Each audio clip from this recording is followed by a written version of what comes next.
This year's election campaign broke precedent in a lot of ways. Sexual assault, and in particular the treatment of women, emerged as part of a long overdue national conversation. And it added special urgency to an issue that has too often been ignored in criminal justice, the problem of domestic violence. In October, we marked National Domestic Violence Awareness Month, but anyone working in the field knows it's a troubling, year-round issue, and especially painful in New York, where despite our dropping crime rates, the toll of domestic violence remains largely unchanged. John Jay College has mounted the Clothesline Project, a special exhibit featuring the voices of victims and the efforts made by city officials to tackle the problem.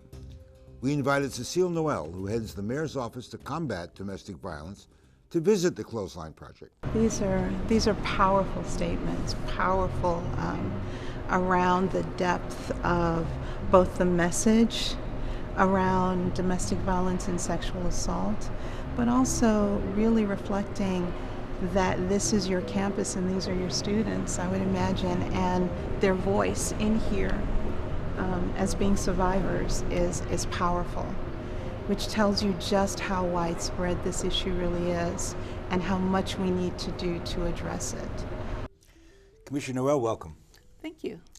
Last month, or earlier this fall, rather, when Mayor de Blasio announced a series of measures with you President on domestic violence, he called domestic violence a public safety menace in every neighborhood in the city. That's a pretty strong statement. Can you deconstruct that for us? The mayor is absolutely right about that. Domestic violence crosses every ethnicity, every neighborhood. Last year, there were over 270,000 domestic violence incident reports. Those are the reports that police officers take when they are called to a domestic violence incident. So that it clearly is an issue that needs our attention, the citywide attention. Crime has gone down in New York City generally, but domestic violence crime has not gone down at the same rate. I was going to ask you that. It's sort of jarring that we've seen crime rates plunge, particularly in New York, compared to the rest of the country, and yet domestic violence crime and homicides in particular have not gone down. Why would that be? Why the disconnect? Not at the same rate, and I really do think that domestic violence crime is different. It is different in many, many ways in terms of the relationship that one has to the person who's perpetrating the violence. These are people that we know, often love, we have a relationship with, and the tendency to let the violence maybe continue because you don't want to report or that there are children in common or things like that make it often difficult for victims to come forward as often as they should around the violence so that we can step in earlier and really give safety plans and hold the abusers accountable. Well, is it possible that because more people are willing to report now that we're seeing more domestic crimes appear, domestic violence crimes appear in the records as opposed to before? That's absolutely true. I've been doing this for over 20 years, and we've come a long way in terms of assuring folks that they can come forward and report, and that police officers will take that. They won't tell someone to go walk around the block and cool off, that they will actually take the report and that there's services available to survivors to help them leave that situation. I want to get into more specifically what the mayor announced in October, but just a question on that. Is it I mean, we've seen a lot of issues and stories about sex crime, sexual assault appear over this fall, particularly during the campaign. I mean, are women, or perhaps I should say domestic violence survivors, more empowered now, do you think, because of all the publicity? Or does it force them to go further into hiding and say, I'm not going to talk about this because it's too embarrassing? Well, I know that the more that we do to encourage survivors to come forward, the better our entire society will be, the better our city will be, because there are services. So I believe firmly that the more that we let survivors know that there are places where they can get help, the easier it will be for them to come forward. So what are the new services that were announced? So, and how do they add on to what's already been around? Mayor de Blasio and the First Lady made an announcement about two new initiatives that are really going forward. The first is to propose legislation to really amend the paid sick leave law to include paid safe. So the sick days that one acquires under paid sick could be used for issues related to domestic violence. So could be used, let's say, because you need to go to court and get an order of protection. Could be used because you need to move your family to a safe place. So that the legislation, once it goes forward, will really afford victims and survivors the opportunity to not have to choose between, oh my goodness, I can't do this because I will lose days of work and I won't be paid, over their safety. So they won't have to choose between employment and safety. They can take care of those safety needs and be assured that their job will not be in jeopardy and that they can use those days for this purpose. And how do they take advantage of it? Is there a counselor they go to, or what's going to be set up in terms of the mechanics? The mechanics already exist under the current paid sick legislation.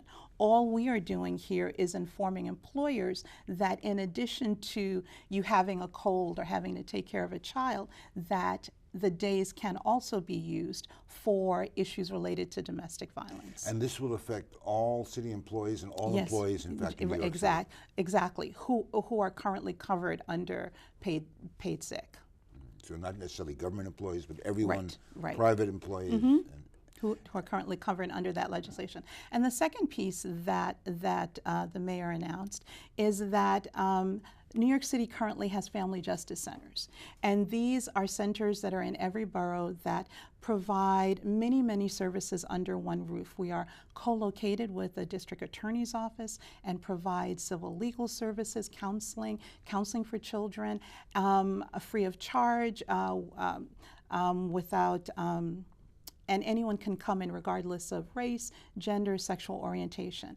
And so within that rubric of services, we will now also be putting in housing services. So legal assistance for survivors related to housing issues, to really press the issue around not necessarily having the survivor leave with children in tow and go, let's say, to a shelter or go to someone else's home. But how can we preserve that apartment? How can we keep that particular victim, survivor, safe in the home while working through whatever housing laws are needed to be able to do that? So let's go a little bit further into that part of it.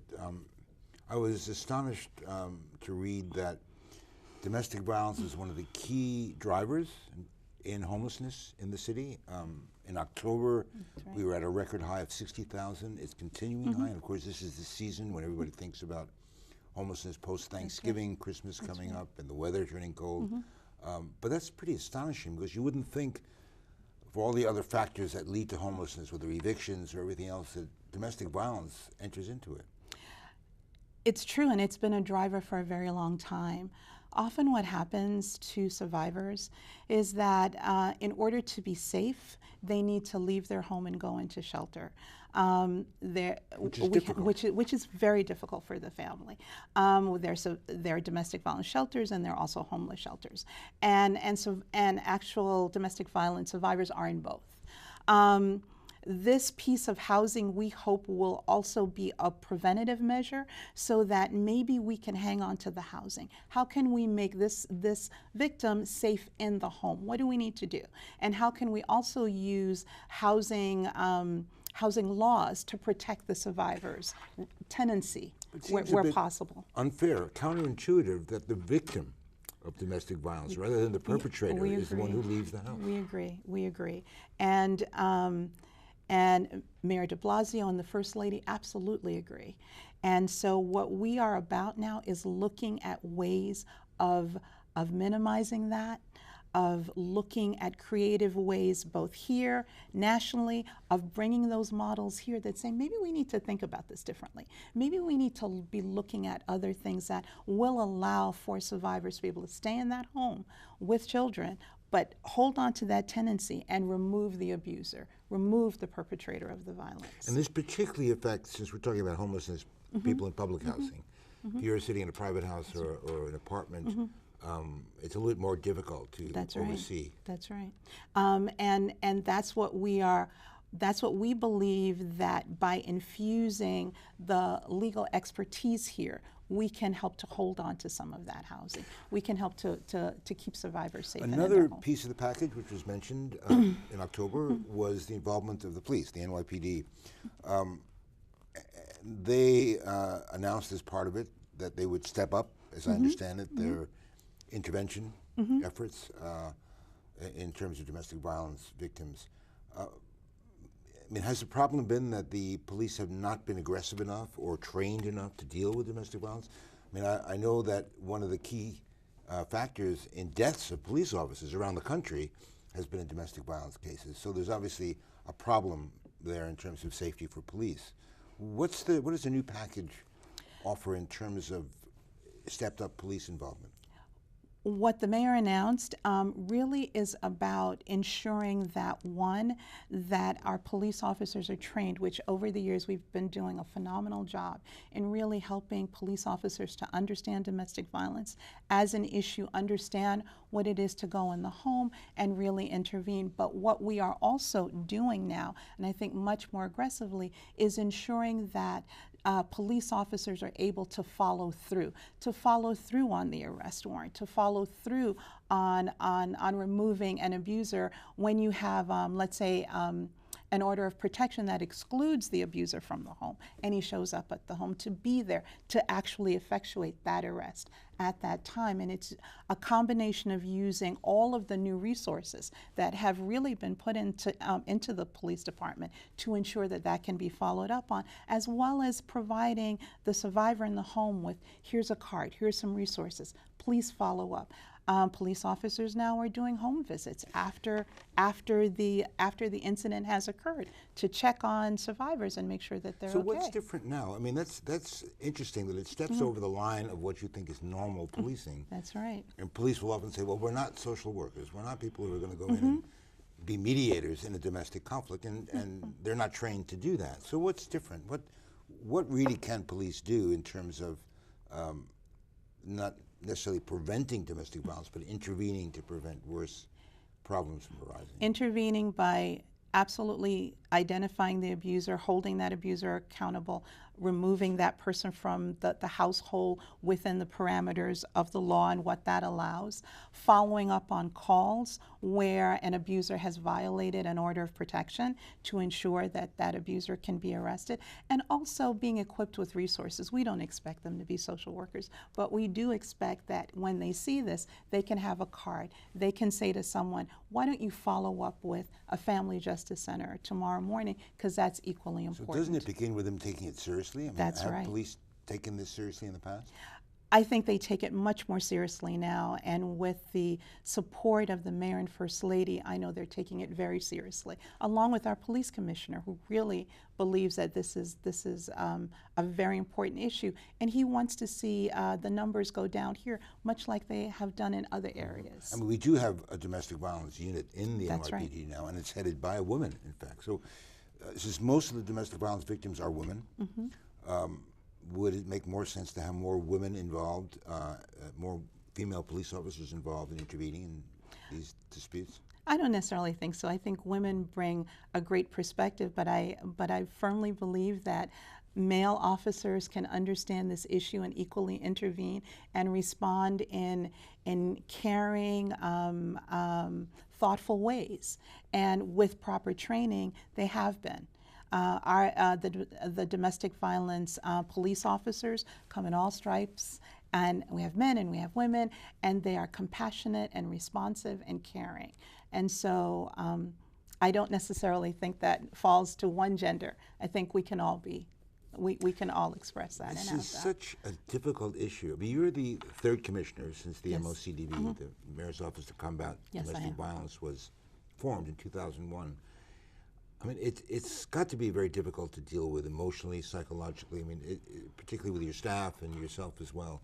I mean, has it been an uphill fight to do this? What drives you to keep going in it? What drives me to keep going in it is to ensure that survivors are able to get the services, that children who are in that household are able to get the services, and to understand that if we are ever to really eradicate this issue, we have to bring it out in the open. We have to think creatively about the solutions that we bring.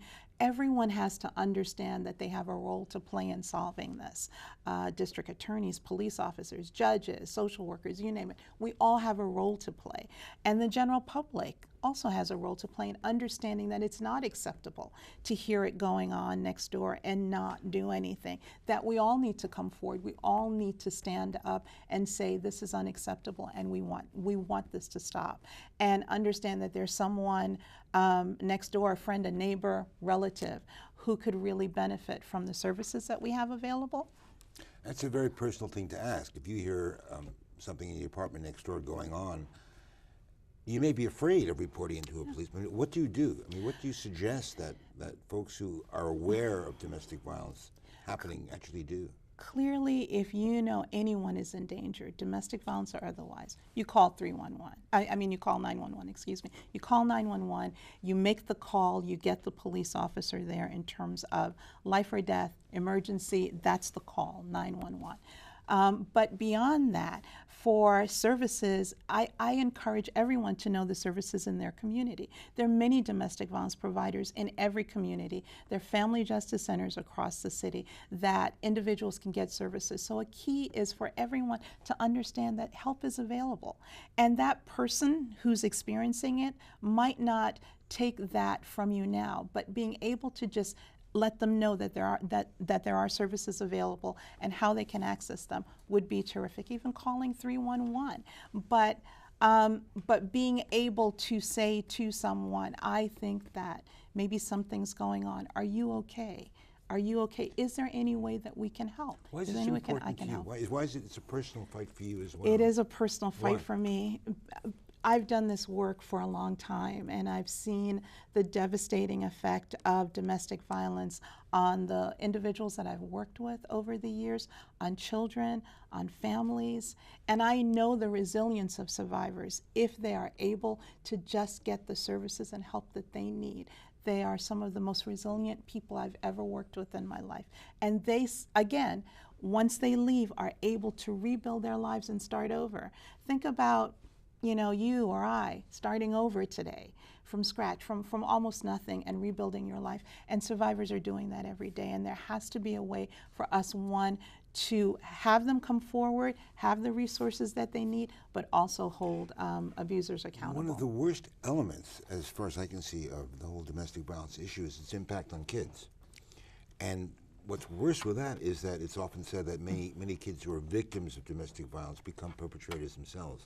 That's often I don't know if that's an urban myth or if there's some truth in that. There is truth in that. We know that statistically research has been done, and individuals who, or children who experience the violence are far more likely to become either abusers or victims themselves. And that's an issue that our office has. How do you break that cycle? And that's an issue that our office has always has also been working on. We have our Healthy Teen Relationship Academy. And our Healthy Relationship Academy is really prevention at the heart of it.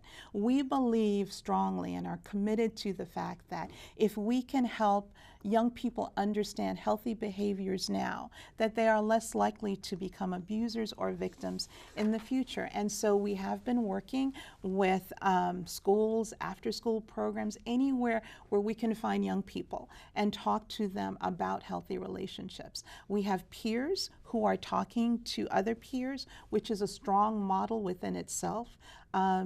I'm much older. I doubt that they'll want to come and hear me, but I think an 18 or 16-year-old is much more likely to respond to an 18-year-old or a 19-year-old But that's than really they are to difficult me. when there's so much else out in society That's that right. goes the other way.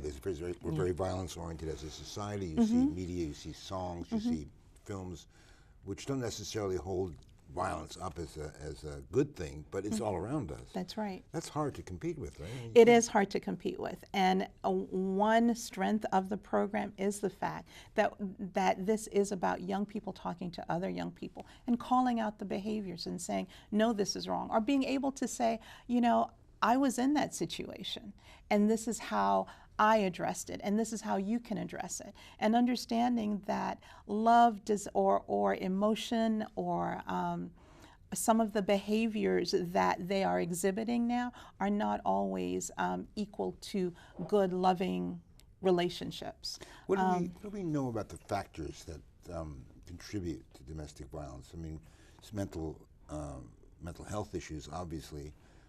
Presence of guns, I would imagine, makes it worse because we're seeing homicides as a result of it. But what else do we know about what drives this?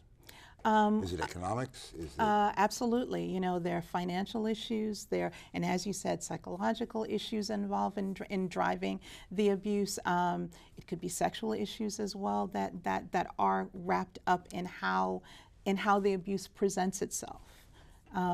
And that's what we see all the time in the survivors who come to us. I mean, October was National Domestic Violence Awareness Month. That's right. It's kind of frustrating. It's only 1 month, right? I mean, we're now 2 months in. But we do it every day of the year.